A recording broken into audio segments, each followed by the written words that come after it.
Alam no.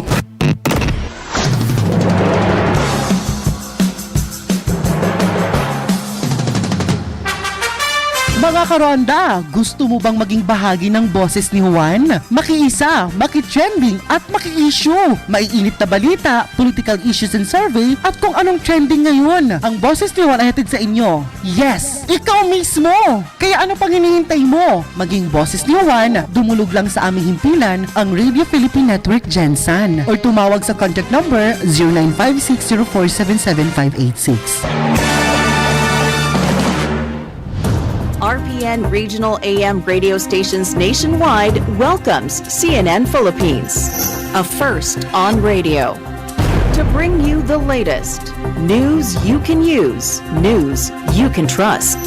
Listen to Newsnight, weekdays, 6 p.m. I'll go above and beyond the headlines. Followed by Med Talk, Health Talk, We'll talk about how to keep ourselves healthy during the pandemic. politics as usual, Our guests for tonight, two political science professors. up close, and more. Catch CNN Philippines Hour in all RPN AM radio stations, weekdays, 6 to 7 p.m.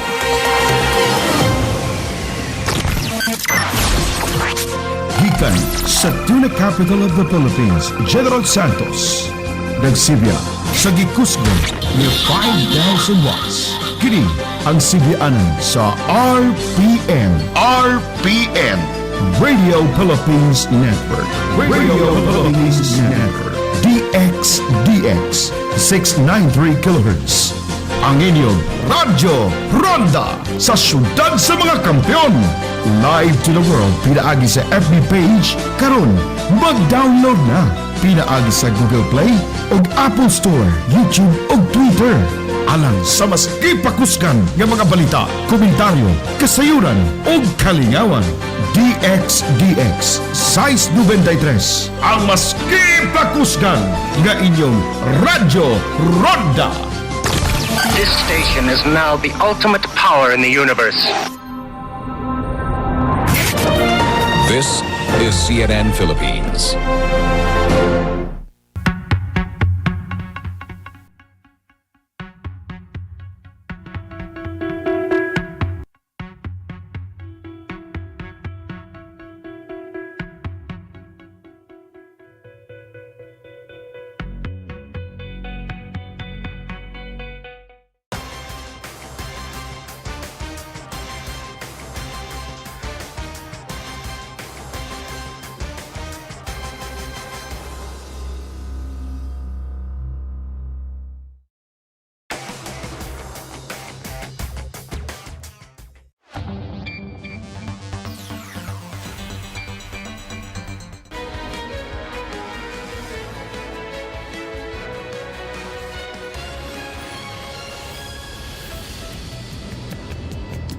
This is Newsnight, where we go above and beyond the headlines. I'm Pia Ontiveros. Tonight on the program, more Omicron cases detected as new COVID-19 infections rise to over 17,000 today.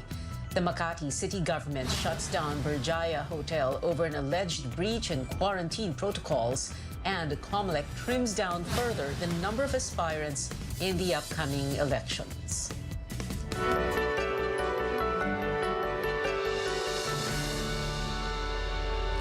29 more Omicron variant cases are detected in the country.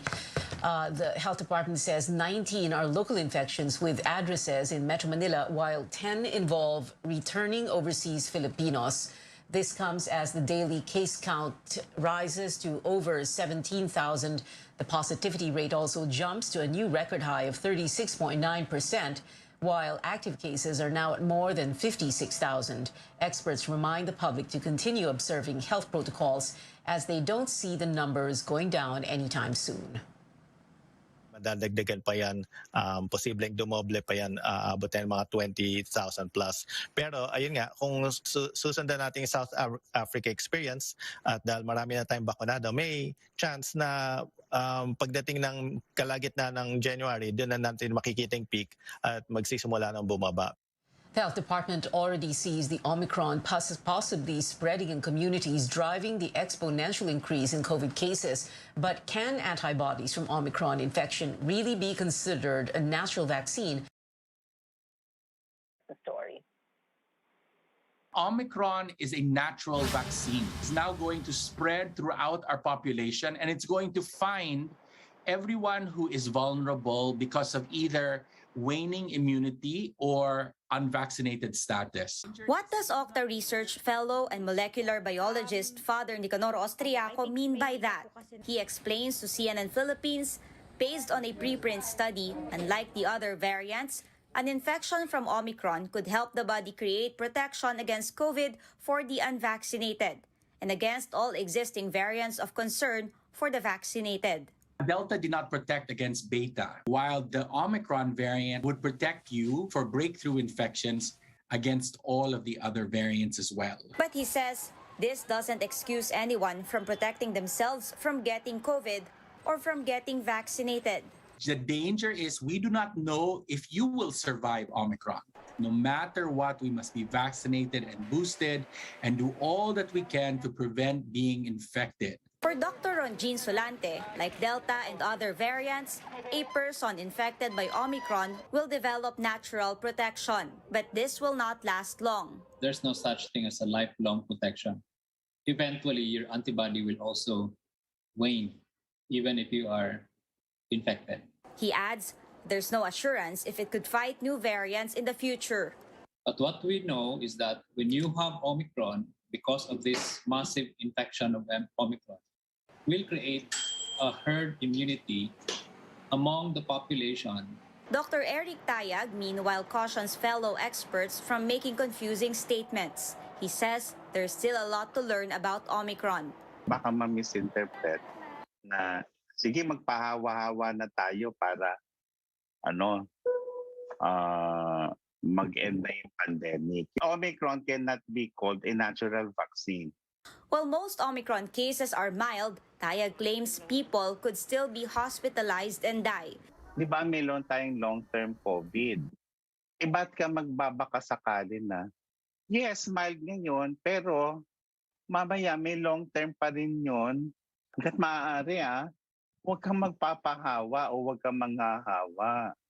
Austriaco says a milder COVID-19 infection signals the start of the end of the pandemic. And Solante insists the way to it is still vaccinating everyone. If everybody is vaccinated and everybody is boosted, so there will be no room for a mutation that will make it more harmful. Caroline Bongkin, CNN Philippines. Alert Level 3 takes effect in Laguna tomorrow because of rising COVID-19 cases. The Provincial Health Office says active cases reached 469 yesterday, up from just 22 cases last December 28. Aside from Laguna, Metro Manila, Bulacan, Cavite, and Rizal are also under Alert Level 3 until January 15. Under this alert level, the capacity of restaurants and other indoor establishments are limited. Face-to-face classes as well as contact sports are prohibited.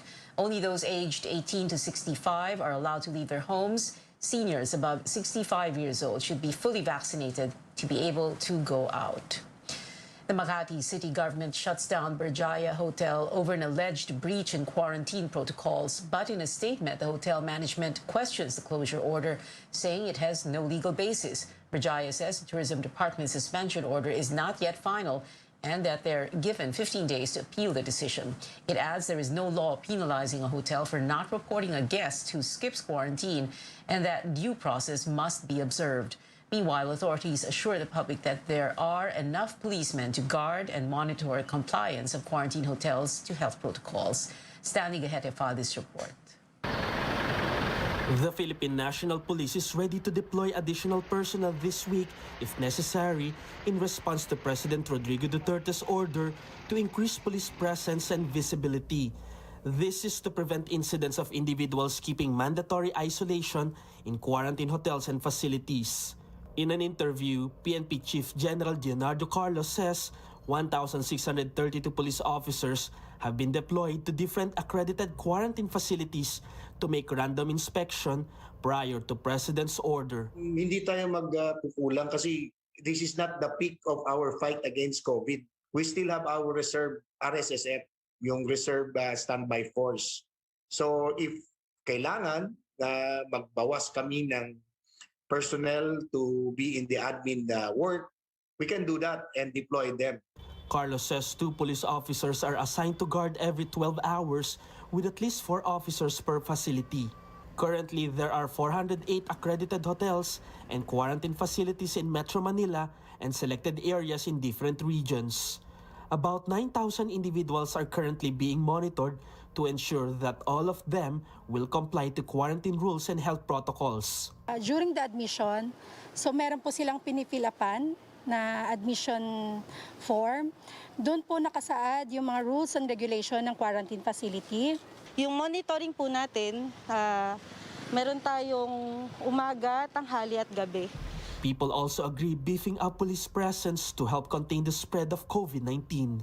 Aware po ako na may gwardya magbabantay sa kanila para hindi sila tularan ng mga nakaraan may tumakas. While police presence is also needed in checkpoints in areas under granular lockdowns, Carlos says deploying additional cops to man quarantine facilities won't be a burden to PNP and that peace and security won't be compromised either. Our efforts on the anti-crime, anti-drug, all others, may specific focus unit kami. So ito pong additional lang itong ating nasa quarantine hotels.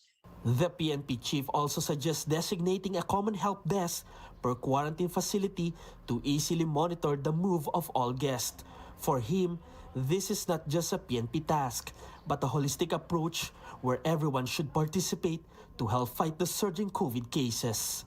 Stanley Guedes, CNN Philippines.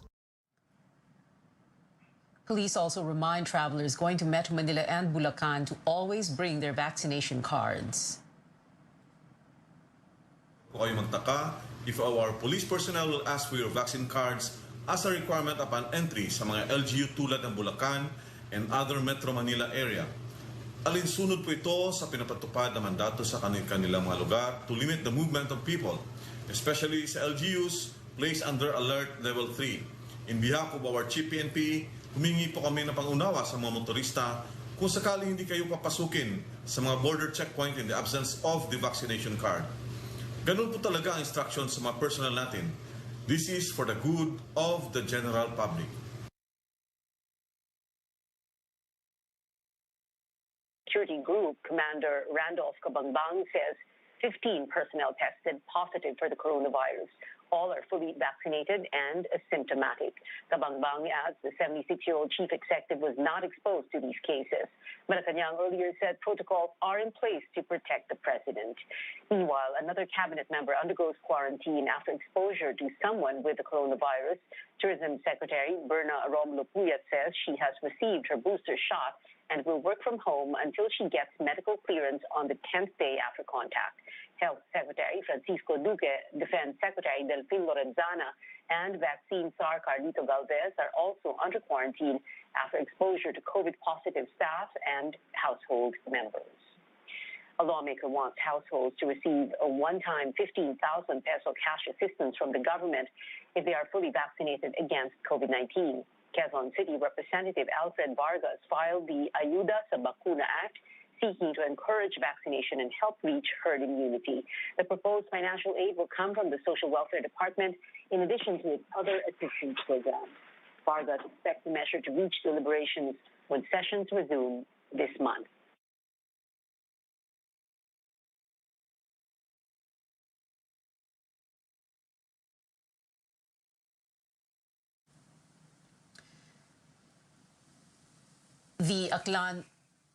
The Aklan provincial government is bringing back the swab test. Omicron variant. Beginning Sunday, January 9th, tourists and returning locals will again need to present negative RT-PCR test results before entering the province, which has the world-famous Boracay Island. They must attach the results within 72 hours of their date of travel when filling up the online health declaration card at touristboracay.com or aklan.gov.ph. Swab tests were waived in November in a bid to boost local tourism.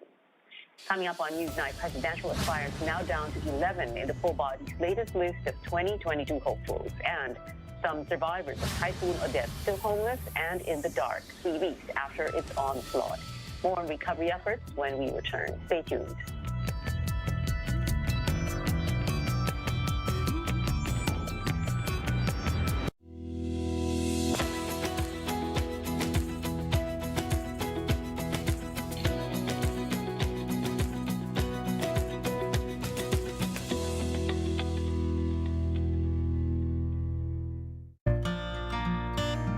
Ngayong pandemic, serving others is the best. Sa pagtutulungan, patuloy ang ating laban sa buhay. Kaya dapat always healthy.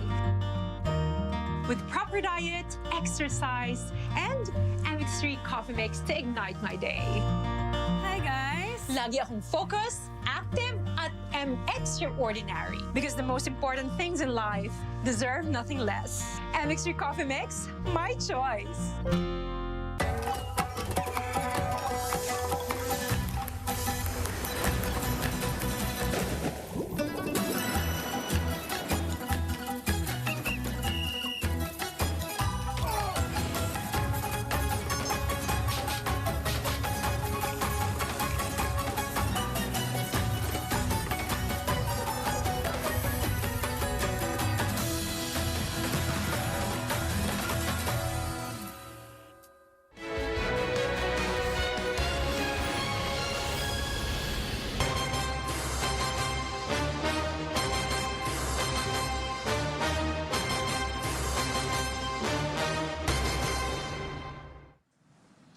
Welcome back to tentative list of presidential candidates for the 2022 polls from the previous 15 last month. Only 11 aspirants remain in the running, including former Senator Bongbong Marcos, who faces multiple petitions against his bid. His namesake, Maria Aurora Marcos, did not make the cut, as well as 3 others deemed nuisance candidates.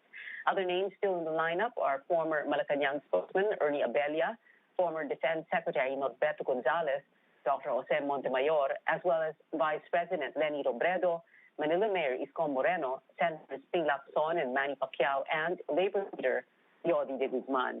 The 9 vice presidential aspirants in COMEX's tentative list remain, while the full body struck down 6 senatorial hopefuls, leaving the number of contenders for the magic 12 to 64.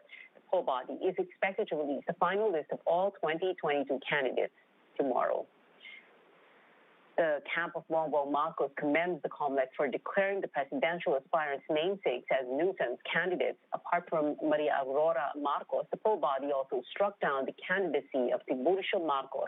Now on to other presidential aspirants. Manila Mayor Isko Moreno rolls out drive-through booster vaccination for delivery drivers in his city. Vice President Leni Robredo says almost half of those who availed of a free COVID-19 testing service today turned out positive for the virus. More than 370 results came out positive out of the 800 samples taken from her swab cab program in Quezon City. Senator Ping Lacson this morning said he has yet to receive his COVID test results 40 hours after he underwent RT-PCR testing. Lacson has been under self-isolation since Tuesday after being exposed to his son. Labor leader Yodi de Guzman slams President Duterte after the chief executive said he would never apologize for the deaths under his bloody drug war. Yodi says Mr. Duterte failed to fight illegal drugs and corruption during his term. And Senator Manny Pacquiao commends the Philippine Sports Commission for mediating to solve the rift between star pole vaulter E.J. Obiena and Philippine Athletics Track and Field Association. Retired boxer says he's ready to help sort things out between the two parties, as he calls Obiena a national treasure. Some experts are warning the public about unofficial election surveys making the rounds online. They say these surveys are fake and manipulated. More from Sandy Gahete. Longtime voter Reynard Francisco says his day is not complete without checking his social media accounts and participating in several unofficial election 2022 surveys. I-like kung ito si kandidato mo, i-heart kung ito yung kandidato mo, ihaha kung ito yung kandidato mo. Oo, kasi fun masaya very interactive. Pero doon mo makikita parang yung hakutan ng mga supporters Reynard admits online polls are unfair. Pag titignan mo yung mga member, yung mga nag-react, minsan kakagawa lang ng account last month. Alam mo yun, kahit social media siya, parang pati yun, nagkakaroon ng manipulasyon ng dayaan. So, nakakapikon. Same as what official organizations do when conducting polls, probability sampling aims to represent the majority by randomly selecting samples from the whole population. This is the meaning of statistics. However, simply like in Pulse Online, aims to merely know public pulses.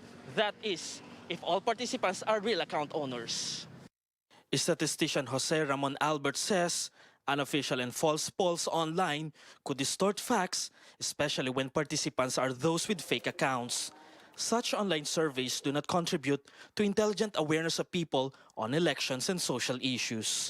Kung gusto nating makuha yung medyo reliable estimate of how much is going to go for one candidate or another, no?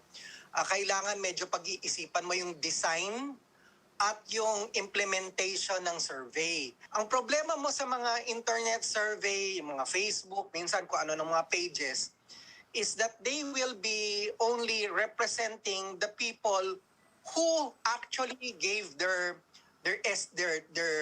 votes. Tech expert Art Samaniego says social media is transforming public discourse and could be used to influence voters' decision, especially since polls here can be manipulated. Napakadaling bumili ng likes, napakadaling bumili ng reactions. Ang delikado kasi sa social media, pwede kang i-target o pwede i-target yung segment ng society na kung gusto kong maabot. For 23-year-old and first-time voter Renz, unofficial polls online offers nothing but social division. It's a very superficial way to get the opinion of people na nasa online, especially Facebook.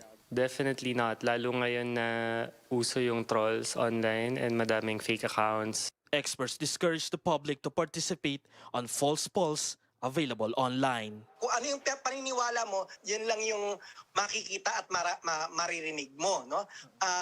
Yun yung danger doon kasi akala mo lahat ng nakikita mo sa Facebook, yun lang yun. Pero actually the world is much larger than your Facebook friends.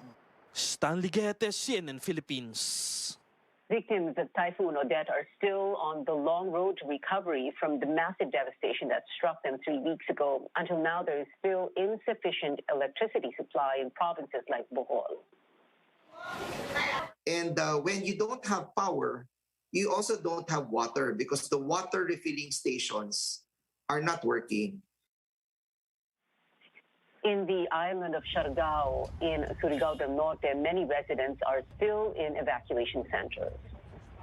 The real problem now is the roofing or the shelter for the people. Most of the families who are not in the evacuation center are taking shelter in the makeshift houses that are not conducive to living. The Office of Civil Defense says distribution of aid is ongoing while damage to agriculture and infrastructure is pegged at almost 25 billion pesos. Itong dalawang region ang pinaka-focus natin, Caraga and Central Visayas. Papunta na yan sa drafting ng Comprehensive Rehabilitation Recovery Plan. And we hope to present to the full council of the NDRRMC the draft by February 18. Catch the replays of the special edition of The Source, Odette Aftermath, Road to Recovery at 7:30 this evening, only here on CNN Philippines. In news overseas, 13 million people in the Chinese city of Xi'an now entering their third week of a strict lockdown to curb the country's largest COVID-19 outbreak yet. With the Winter Olympics less than a month away, keeping the coronavirus from spreading further is a top priority. But as CNN's Chrissy Rousseau tells us, the harsh rules are making daily life extremely difficult for many. 我来大姨妈了，也没有卫生巾。 No eye contact from this anti-pandemic worker as a woman under lockdown pleads for a basic essential and her dignity.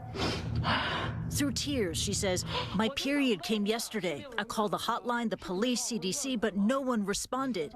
CNN can't confirm the authenticity of the video. Residents in the Chinese city of Xi'an, which has seen the largest community outbreak of COVID-19 since Wuhan, say they continue to struggle to get basic supplies and food. The municipal government concedes that there are some problems and said it's working on improving the situation. Since December the 23rd, this city of 13 million has been under strict lockdown. Residents are forbidden from leaving their homes unless it's for a COVID test. There has been public shaming of people accused of breaching COVID-19 safety laws, and a man was beaten by government COVID prevention workers for breaching lockdown. The workers were later punished after this footage emerged online. In Xi'an, there are instances of people being turned away from hospital because of COVID protocols. In a disturbing video, a pregnant woman was allegedly turned away because she didn't have a valid COVID-19 test. And according to the post from a Weibo user who claims to be her niece, the woman is seen sitting outside the hospital with a pool of blood around her feet. Hours later, she was finally admitted, but ultimately suffered a miscarriage. A staff member from Xi'an Gaoxin Hospital told CNN they were investigating the incident and that the hospital had initially turned away the woman in accordance with the government's COVID-19 rules. Officials have vowed to achieve community zero COVID before lifting the lockdown. In many ways, China's zero COVID policy has been a huge success. It has curbed local outbreaks and saved lives with mass testing and tracing, snap lockdowns and travel restrictions. But in Xi'an, patience has been pushed to the limit. The Eurasia Group placed China's zero COVID policy at the top of its list of global risks for 2022, anticipating a cycle of infections, lockdowns, disruption, and discontent that would rock the global economy. The Winter Games will pose a big test to China's strategy. Experts say people in China are vulnerable because of their lack of exposure to the Omicron variant, the lower efficacy of its homegrown vaccines, and the limits of zero COVID.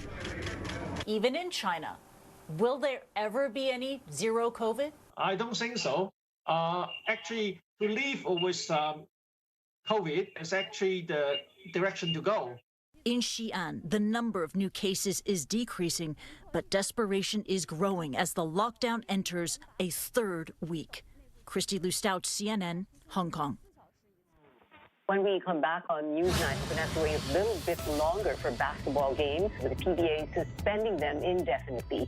And from the hard court to amusement parks, we give you updates on temporary shutdowns and reopenings after the break.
Players are staying off court for now.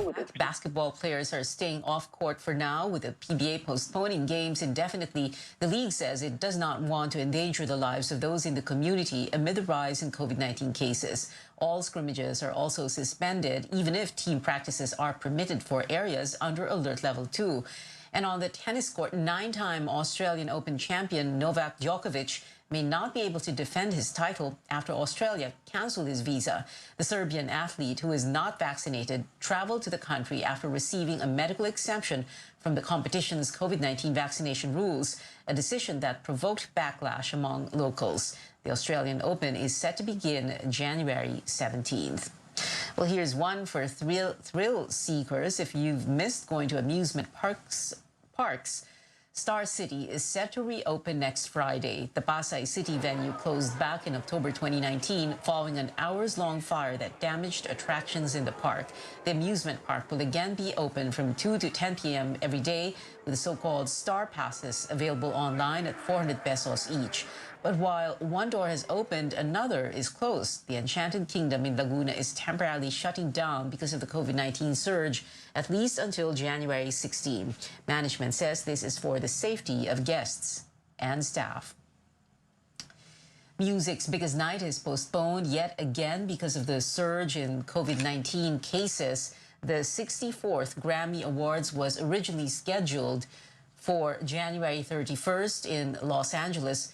No word yet on when or if the show will still take place. The 2021 Grammys were also pushed back because of COVID-19 and then held mostly outdoors and with a limited audience. Another big event also canceled, this time the film industry. The Sundance Film Festival's in-person program is no longer pushing through because of fears surrounding the Omicron variant.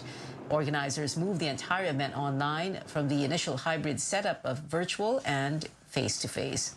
And that is it for tonight. Join me again on News.ph at 7 p.m. I'm Pia Ontiveros for Newsnight, where we go above and beyond the headlines.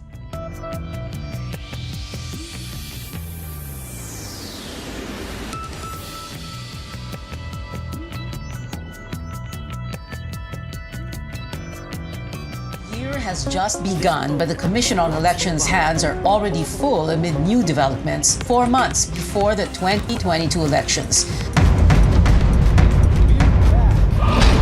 On top of the agenda, the final list of candidates to be announced this week, shrugging off the standard-bearer Les Duterte-led PDP Laban faction's request to reopen the filing of certificates of candidacy. Also on the table, the preliminary conference on the disqualification case filed by the Akbayan Party list against presidential aspirant and survey frontrunner Ferdinand Marcos Jr. With COMELEC Chairman Sheriff Abbas and 2 commissioners stepping down next month and a recent rise in COVID-19 cases again stoking fears, what should Filipinos expect come May 2022?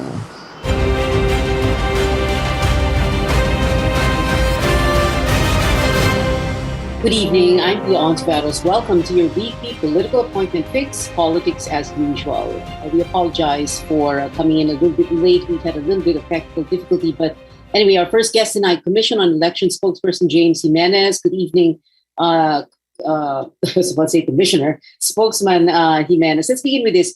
That petition to reopen yung filing ng COC that happened last October, first week of October 1 to 8. Pagbibigyan ba yan ng COMELEC?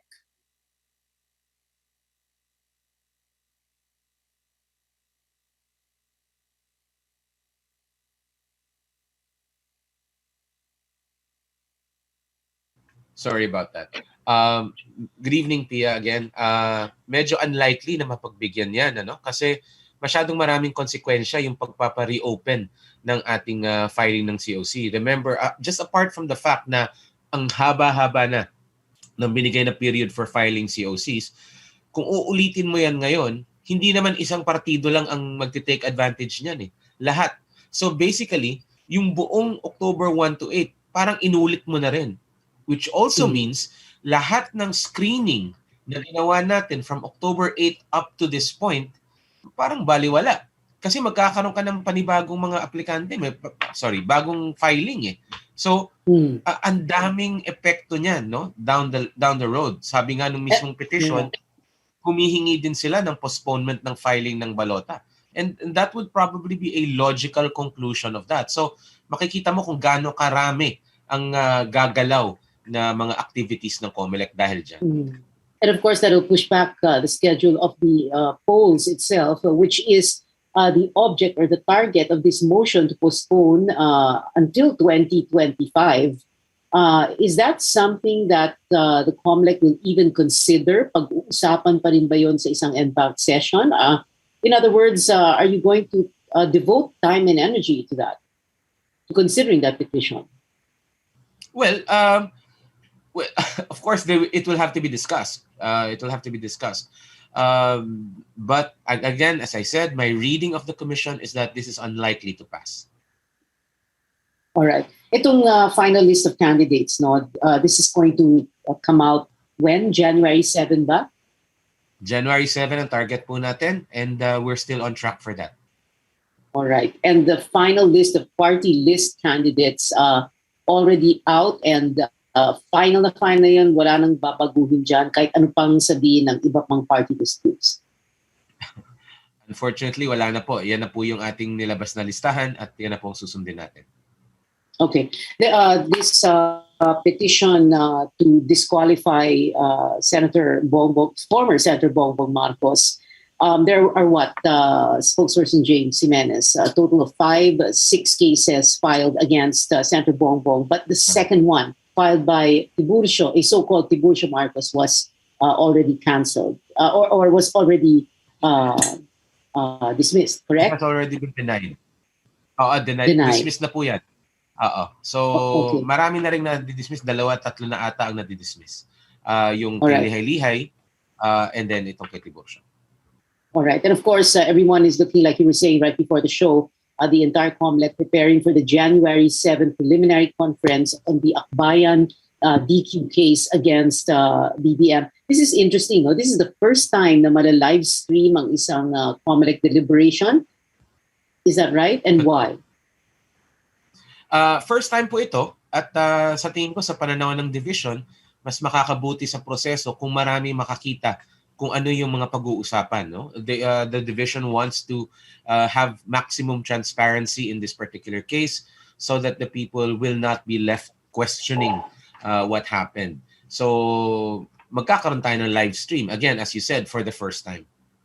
All right. At may threat pa si Commissioner Guanzon, that she throw in jail anyone who will be in contempt, who she will find in contempt. At sabi pa niya, 48 hours pa raw. Yes. Yeah. Usually, ang contempt, well, may contempt powers naman talaga ang COMELEC, and 48 hours is the usual period of confinement pag nako-contempt. Mm-hmm. Okay. And syempre, like she said, no, dapat yung mga abogado daw, both sides, sabi niya, to come prepared. Dapat best behavior, Ms. Pia. Best behavior and prepared. Dapat lang. Anyway, James Jimenez, we're going to speak to you again on the show a little later in the final stretch, but we'll be taking a very quick break for now. Stay tuned.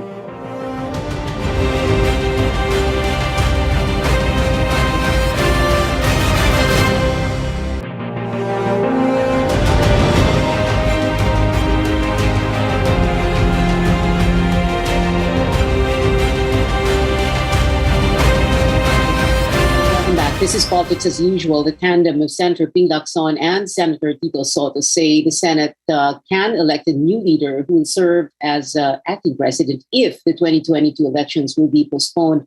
Joining us tonight is Senator Amy Marcos, chairperson of the Committee on Electoral Reforms and People's Participation on this and much more. And of course, needless to say, she is, of course, the sister of former Senator Bongbong Marcos. Ang dami pwedeng pag-isapan. Buti na lang, ang ganda ng timing ni Senator Amy na mag-guest sa show.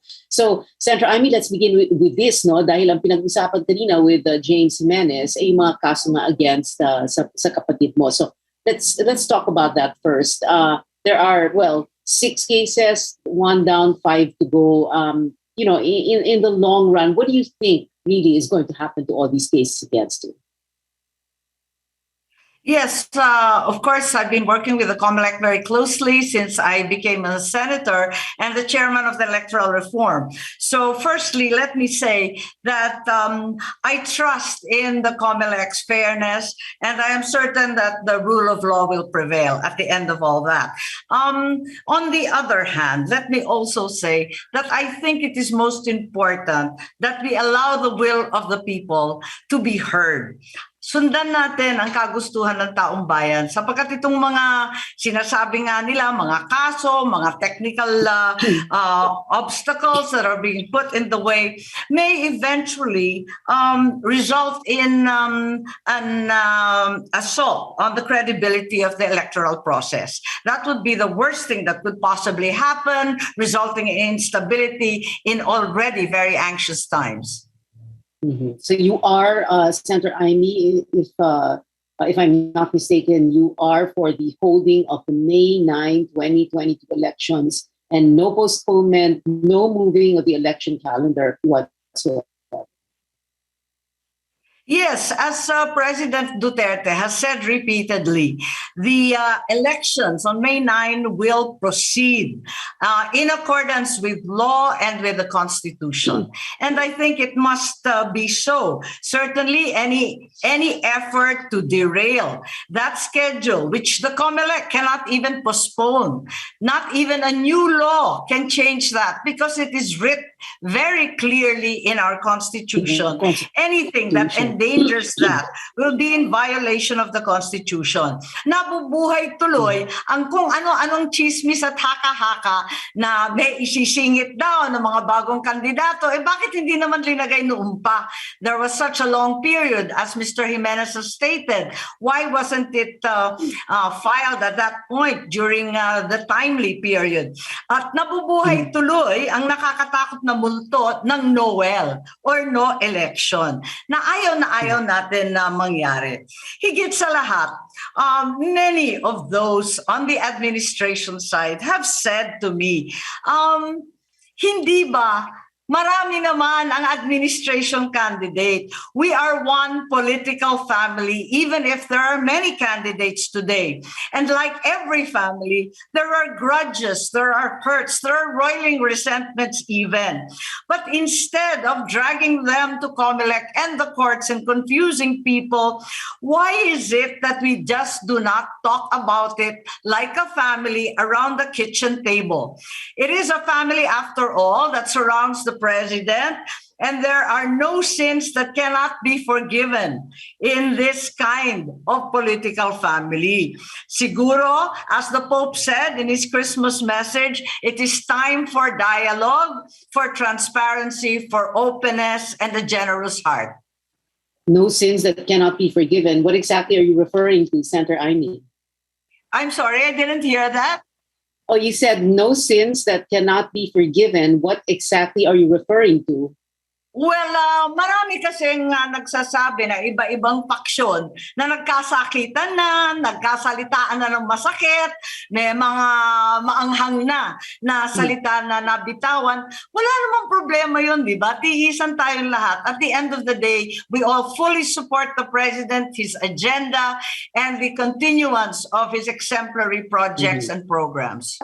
Mm-hmm. Senator Amy, I know you said earlier na in no way should or can the elections on May 9, 2022 be postponed. However, if that theory of a scenario of the Noel situation happens, even without an election, si Ping Lacson and Tito Sen, Tito Soto have said na posible pa naman magkaroon ng acting president dahil meron pa rin beyond June 30, 2022, meron pa rin 12 senador. And one of them is you, who are incumbent until June 30, 2025. So if that situation happens, yung 12 senador na yon na incumbent ay pwedeng mag-elect ng Senate President who can be acting president. That is in the law anyway, right? In the Constitution. So it is possible. Yes.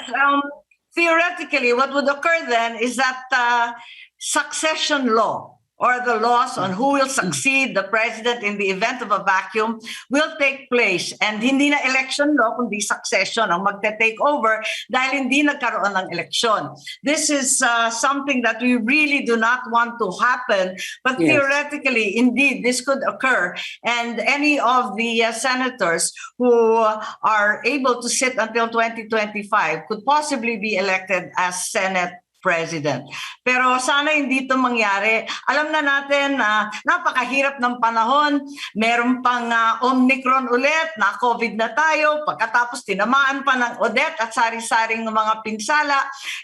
This is really the time for credible and strong and united leadership. We simply cannot afford to defer the election against the Constitution. Agreed. The elections must push through May 9, 2022. Your brother, former Senator Bongbong Marcos, has been doing very well in pre-campaign surveys. Do you think this is going to hold when the campaign, whatever form it takes, depending on the pandemic? Will this kind of survey ranking still hold during the campaign? Well, as I've said before, these surveys come as a complete, if pleasant, surprise to all of us. We are humbled by the extraordinary support that my brother has received. But like you said, anything can happen in an election. And certainly, this is the first national election we are conducting under pandemic conditions. Even the COMELEC, it's still a work in progress, exactly what will be done and what will be allowed, because the Omicron, for example, has become a game changer and has literally become so infectious that perhaps these campaign activities that we are so traditionally accustomed to cannot be embarked upon any longer. And of course, everybody's hoping for a good voter turnout, kahit papaano. But like you said, COMELEC still working on this para nga matuloy at hindi ma-frustrate ang will ng taong bayan. But I wanted to ask also, because you say your brother's performance in the surveys has come as a pleasant surprise to you. But what do you think? I'm sure you guys, your family has been talking about this, the campaign, the Marcos Duterte campaign. Why is he doing well in pre-campaign surveys? Is it because there is this so-called nostalgia for the Marcos years, which, marami ding galit sa ganoon, yung mga people who don't like you, who don't like your family and don't believe in your father. Is it, as one analyst has said, is it democracy fatigue? Pagod na ang tao sa demokrasya, which is kind of insulting also to your family because parang they think that you are anti-democratic, right? Or is it also the feeling, is it a Pinoy thing na ang gusto ng tao mag-ama na presidente? So may Diosdado Macapagal, may Gloria Macapagal, or mag-ina na naging Pangulo, may Cory Aquino, may Noynoy Aquino. What is it? Why is he doing so well in surveys? Well, I think perhaps there is some nostalgia for a simpler and more prosperous time. We've been through a hellish 20-odd months, and no one can be blamed for wishing things were better. On the other hand, I truly believe that history judges you over the long haul. And the long haul has been almost 40 years. Biglang siguro na re-realize rin natin at napapakinabangan pa rin natin lahat ang mga iba't ibang project ng tatay ko. Biglang naaalala. For example, central to the effort against COVID has really been the fight in the medical sphere. And so many of the hospitals, very simply, were set up during my dad's administration. Even the RITM for infectious tropical disease, even the different lung, kidney, heart centers. Suddenly, they've become center stage, particularly the PGH, for example, where my mother was so deeply involved. Senator Amy, I can hear ngayon pa lang plenty of reactions, both good and bad to what you're saying right now, but we're running out of time, so I'm going to make this as short as possible. No, But totally understand that. I am simply not the best judge. I am hardly, Yeah. hardly detached. So I think some better political analysts should analyze what's happening exactly now. As I said time and again, this has come as a surprise to us, no matter how pleasant.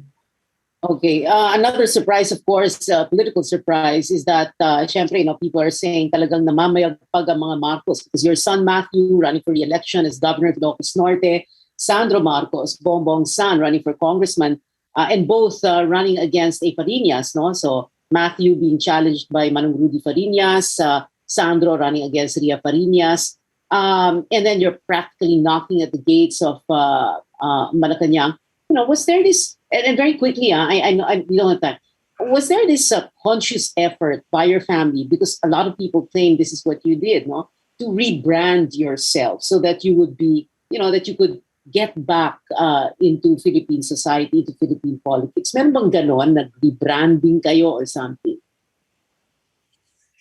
Sa palagay ko, hindi naman talagang conscious effort or even any attempt at revisionism.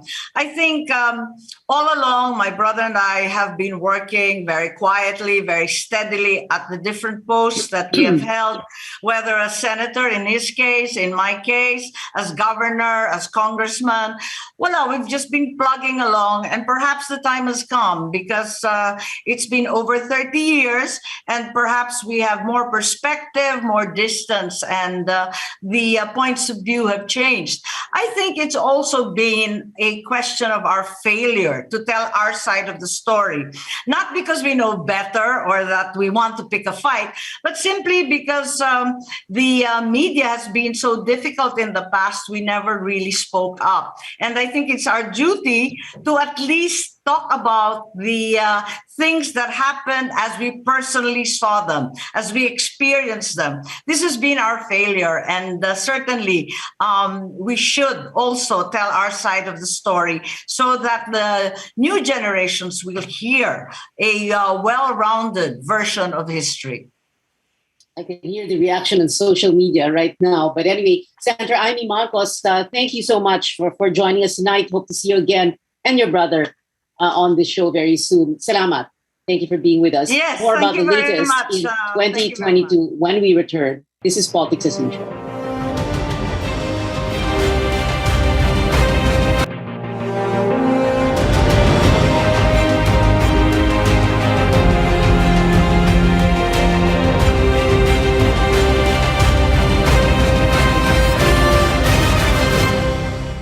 Like I said earlier on the show, babalikan po natin si COMELEC spokesperson James Jimenez,